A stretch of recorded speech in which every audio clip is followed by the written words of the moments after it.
अस्सलामु अलैकुम व रहमतुल्लाहि व बरकातहू। विषय हिंदी संयुक्त लोकवाणी 10वीं कक्षा। पाठ क्रमांक 5 अनोखे राष्ट्रपति विधा संस्मरण। रचनाकार महादेवी वर्मा। परिचय। जन्म 1907 फर्रुखाबाद उत्तर प्रदेश। मृत्यु 1987 इलाहाबाद उत्तर प्रदेश। यह तस्वीर रचनाकार महादेवी वर्मा जी की है। परिचय। महादेवी वर्मा जी प्रतिभावान साहित्यकार थी। आप छायावाद के 4 प्रमुख स्तंभों में से एक मानी जाती है। आपकी रचनाएं समाज के प्रत्येक वर्ग को प्रभावित और प्रेरित करती है। आपको आधुनिक मीरा और हिंदी के विशाल मंदिर की सरस्वती कहा जाता है। प्रमुख कृतियां निहार, रश्मि, सांध्य गीत, यह कविता संग्रह, संकल्पिता, श्रृंखला की कड़ियां, यह निबंध, पथ के साथी, मेरा परिवार, अतीत के चलचित्र, यह रेखाचित्र आदि। गद्य संबंधी महादेवी वर्मा जी द्वारा लिखित प्रस्तुत संस्मरण भारत के प्रथम राष्ट्रपति डॉक्टर राजेंद्र प्रसाद जी के बारे में है। पाठ में डॉक्टर राजेंद्र प्रसाद जी की सादगी, सरलता, सहज स्वभाव के बारे में प्रकाश डाला गया है। यहाँ लेखिका ने स्पष्ट किया है कि भारत के महामहिम पद पर पहुंचकर भी डॉक्टर राजेंद्र प्रसाद में अहम लेश मात्र भी नहीं था। डॉक्टर राजेंद्र प्रसाद हमारे देश के पहले राष्ट्रपति थे। वे सादगी पसंद, सरल और सहज स्वभाव के व्यक्ति थे। उनकी सहधर्मिणी साध्वी प्रकृति की सरल, क्षमामयी और सबके प्रति ममतालु थी।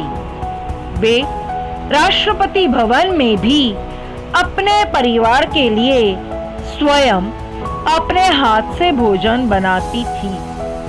राष्ट्रपति बनने के बाद भी राजेंद्र बाबू में पहले जैसे ही सादगी और सरलता थी और लेश मात्र भी अहम नहीं था।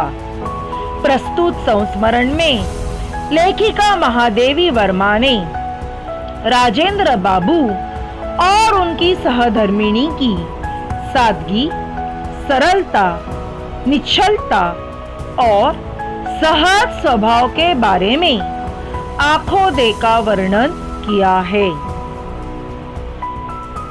पाठ को शुरू करती हूँ। राजेंद्र बाबू को मैंने पहले एक सर्वथा गद्यात्मक वातावरण में ही देखा था, परंतु उस गद्य ने कितने भावात्मक क्षणों की अटूट माला गूंथी है, यह बताना कठिन है। मैं प्रयाग में बीए की विद्यार्थी थी और शीतावकाश में घर भागलपुर जा रही थी। पटना में भाई के मिलने की बात थी, अतः स्टेशन पर ही प्रतीक्षा के कुछ घंटे व्यतीत करने पड़े। स्टेशन के एक और 3 पैरों वाली बेंच पर देहांतियों की वेशभूषा में कुछ नागरिकों से घिरे सज्जन जो विराजमान थे, उनकी ओर मेरी विहंगम दृष्टि जाकर लौट आई। वास्तव में भाई से यह जानने के उपरांत कि उक्त सज्जन ही राजेंद्र बाबू है, मुझे अभिवादन का ध्यान आया। शब्दार्थ। सर्वथा, पूर्णतः, शीतावकाश यानी सर्दी की छुट्टियां, अतः यानी इसलिए, वेशभूषा यानी पहनावा, विहंगम दृष्टि यानी पक्षी की नजर, उपरांत यानी के बाद, उक्त यानी वही। पहली दृष्टि में ही जो आकृति स्मृति में अंकित हो गई थी, उसमें इतने वर्षों ने न कोई नई रेखा जोड़ी है और न कोई नया रंग भरा है। सत्य में से जैसे कुछ घटाना या जोड़ना संभव नहीं रहता, वैसे ही सच्चे व्यक्तित्व में भी कुछ जोड़ना घटाना संभव नहीं है। काले घने पर छोटे कटे हुए बाल, चौड़ा मुख, चौड़ा माथा, घनी भुकुटिया के नीचे बड़ी आंखें, मुख के अनुपात में कुछ भारी नाक, कुछ गोलाई लिए चौड़ी ठुड्डी, कुछ मोटे पर सुडौल ओठ, श्यामल झाई देता हुआ गेहुआ वर्ण, बड़ी बड़ी ग्रामीणों जैसी मूछे जो ऊपर के ओठ को ही नहीं ढक लेती थी, नीचे के ओठ पर भी रोमिल आवरण डाले हुए थी। हाथ, पैर, शरीर सब में लंबाई की ऐसी विशेषता थी जो दृष्टि को अनायास आकर्षित कर लेती थी। शब्दार्थ: स्मृति यानी याद, अंकित यानी छप जाना, भ्रुकुटी यानी भौं, अनुपात यानी अनुरूप, ठुड्डी यानी ठोड़ी, गेहुआ वर्ण यानी गेहूं के रंग का, अनायास यानी अकस्मात, आकर्षित यानी मोह लेना। उनकी वेशभूषा की ग्रामीणता तो और भी दृष्टि को उलझा लेती थी। खादी की मोटी धोती ऐसा पेटा देकर बांधी गई थी कि एक और दाहिने पैर पर घुटना छूती थी और दूसरी ओर बाएं पैर की पिंडली। मोटे, खुरदुरे, काले बंद गले के कोट में ऊपर का भाग बटन टूट जाने के कारण खुला था और घुटने के नीचे का बटनों से बंद था। सर्दी के दिनों के कारण पैरों में मोजे जूते तो थे, परंतु कोट और धोती के समान उनमें भी विचित्र स्वच्छंदतावाद था।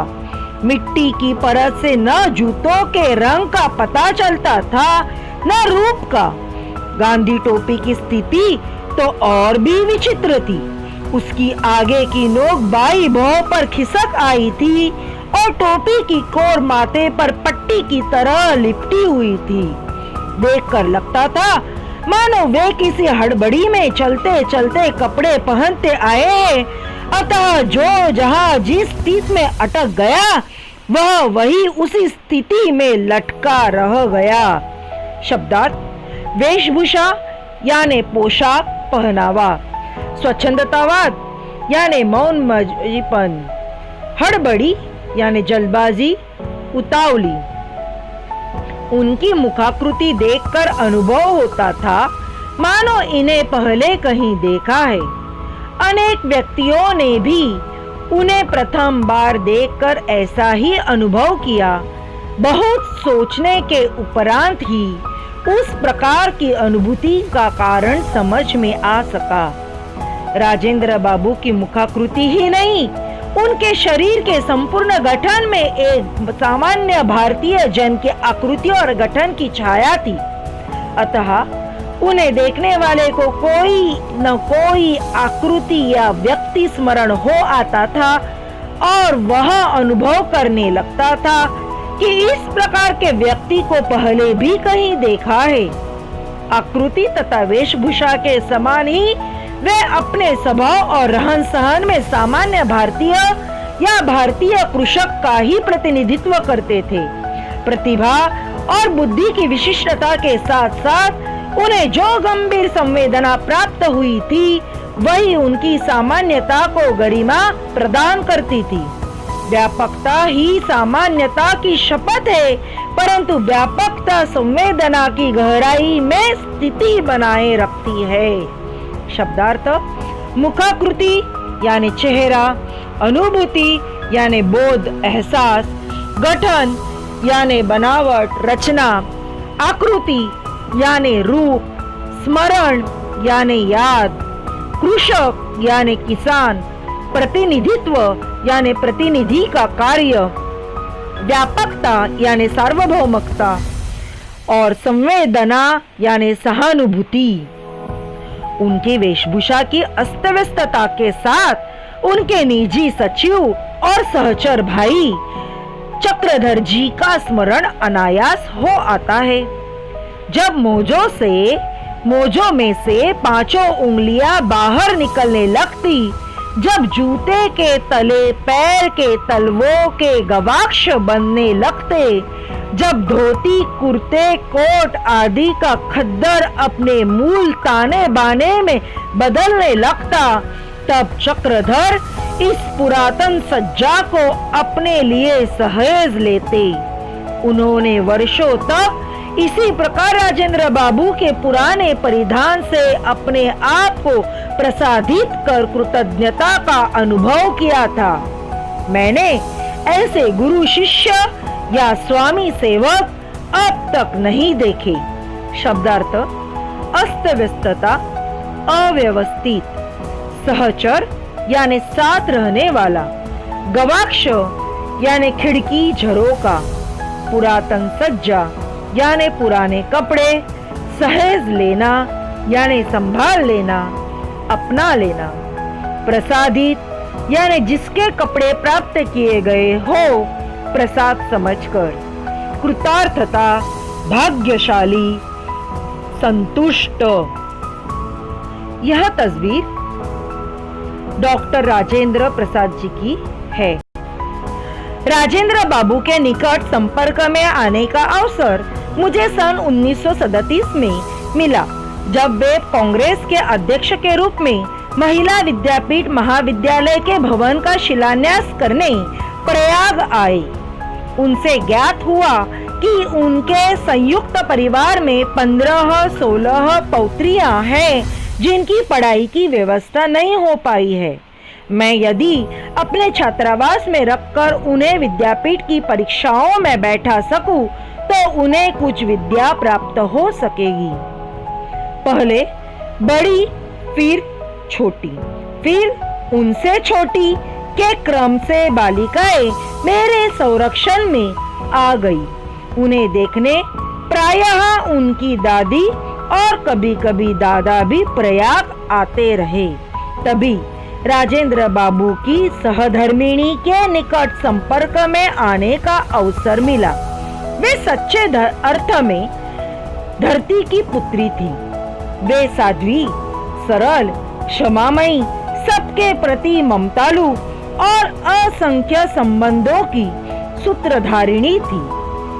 शब्दार्थ: निकट यानी नजदीक, शिलान्यास यानी इमारत बनाने से पहले उसकी नींव का पहला पत्थर या ईंट रखने की क्रिया, ज्ञात यानी मालूम, पौत्रिया यानी बेटे की बेटी, संरक्षण यानी हिफाजत, सहधर्मिणी यानी पत्नी, भार्या, साध्वी यानी पतिव्रता, धर्मपरायणा स्त्री, क्षमामयी यानी क्षमा करने वाली, ममतालु यानी स्नेह करने वाली, सूत्रधारिणी यानी जोड़ने वाली, चलाने वाली। ससुराल में उन्होंने बालिका वधू के रूप में पदार्पण किया था। संभ्रांत जमींदार परिवार की परंपरा के अनुसार उन्हें घंटों सिर नीचा करके एकासन बैठना पड़ता था। परिणामतः उनकी रीढ़ की हड्डी इस प्रकार झुक गई कि युवती होकर भी वे सीधी खड़ी नहीं हो पाती थी। बालिकाओं के संबंध में राजेंद्र बाबू का स्पष्ट निर्देश था कि वे सामान्य बालिकाओं के समान बहुत सादगी और संयम से रहे। वे खादी के कपड़े पहनती थी जिन्हें वे स्वयं ही धो लेती थी। उनके साबुन, तेल आदि का व्यय भी सीमित था।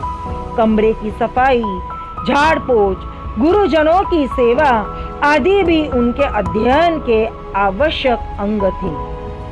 शब्दार्थ: संभ्रांत यानी सम्मानित, एकासन यानी एक आसन, निर्देश यानी सूचना, व्यय यानी खर्च, सीमित यानी मर्यादित। उस समय स्वतंत्रता संघर्ष के सैनिकों का गंतव्य जेल की रहता था, अतः प्रायः किसी की पत्नी, किसी की बहन, किसी की बेटी विद्यापीठ के छात्रावास में उपस्थित होती थी।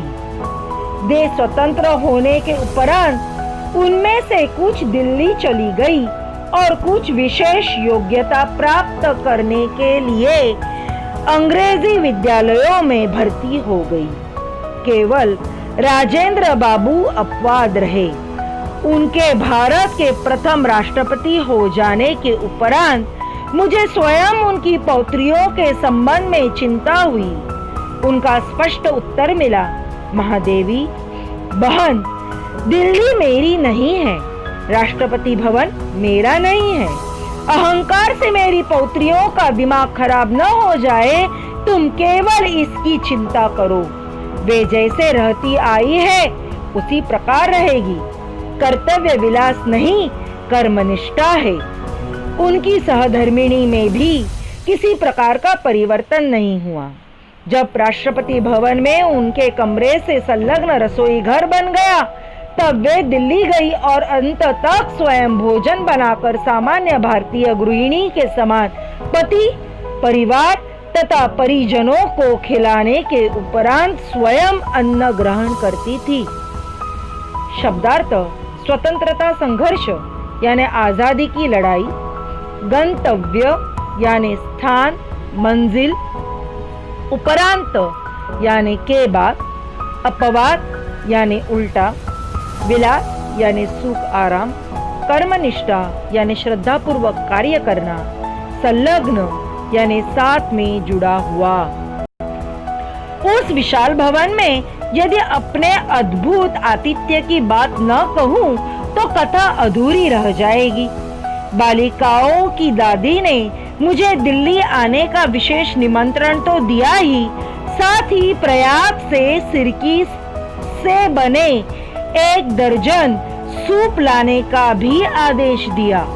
उन्होंने बार बार आग्रह किया कि मैं उनके लिए इतना कष्ट अवश्य उठाऊं, क्योंकि पटकने पछोड़ने के लिए सिरकी के सूप बहुत अच्छे होते हैं, पर कोई उन्हें लाने वाला ही नहीं मिलता।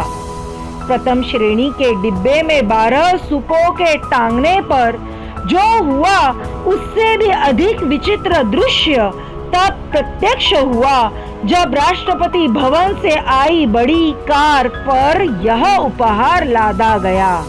राष्ट्रपति भवन के हर द्वार पर सलाम ठोकने वाले सिपाहियों की आंखें विस्मय से खुली रह गई। ऐसी भेंट लेकर कोई अतिथि न कभी वहां पहुंचा था न पहुंचेगा, पर भवन की तत्कालीन स्वामिनी ने मुझे अंक में भर लिया।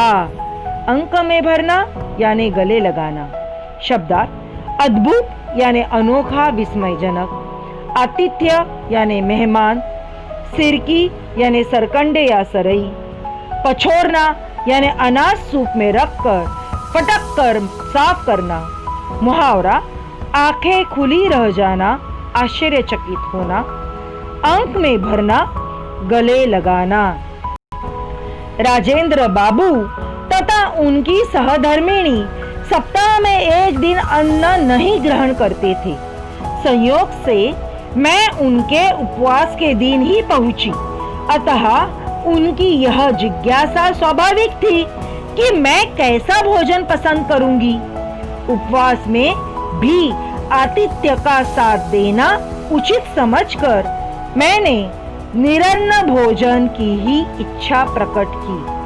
फलाहार के साथ उत्तम खाद्य पदार्थों की कल्पना स्वाभाविक रहती है।